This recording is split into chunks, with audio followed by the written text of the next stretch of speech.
We move now on to Mexico and another incredible tale from the drug war there. The state that arrested a 14-year-old boy and accused him of working as a drug cartel hitman is now turning over his case to federal prosecutors.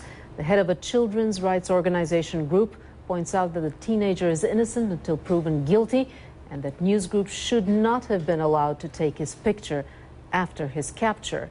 Our national desk editor, Nick Valencia, is joining me now here in the studio with this very disturbing story, Nick. So what is his status? The state authorities have turned him over to federal authorities. What's happening today? Well, right now, what we're hearing, the latest release, is that he's being questioned, he's being interrogated. And this is a very unique case. Federal prosecutors have never had to deal with a kid this young with these kinds of charges. Now, he's accused of killing at least 4 people in this Beltran-Leyva cartel. He worked for an extension of the Beltran-Leyva cartel, which operates within the federal district, DF, as it's known in Mexico. And this is a very ruthless cartel. You're seeing here his perp walk video. Now, a lot of people are upset. You mentioned this, the human rights group. He is 14 years old, and some people are making the case that he is an innocent, wrapped up in this violence. He said, of course, during his interrogation, we're hearing that he was drugged during these hits. He didn't know what he was doing. And that's part of the allure, really. So we were talking a little bit before we got on set. That's what I wanted to ask you. How does a child, I mean, he's still a child, a 14-year-old become a hitman, and he's accused of some very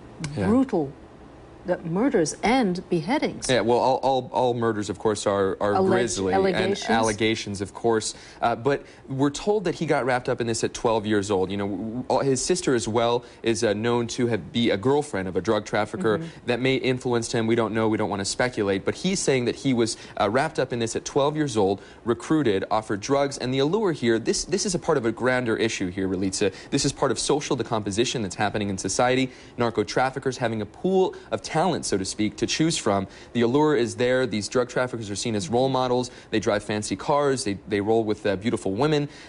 You know, they have money. They have power. And like in a lot of areas that we're seeing, and this is probably why he got wrapped up. Very poor rural areas. Exactly. There's not a lot of opportunities to make this kind of money in a legitimate avenue. So, having said that, kids as young as 14 now turning to grisly violence. Now, there's another wrinkle. It appears he claims that he is a U.S. citizen. This is another wrinkle. I spoke to the State Department earlier today. They told me that they're still trying to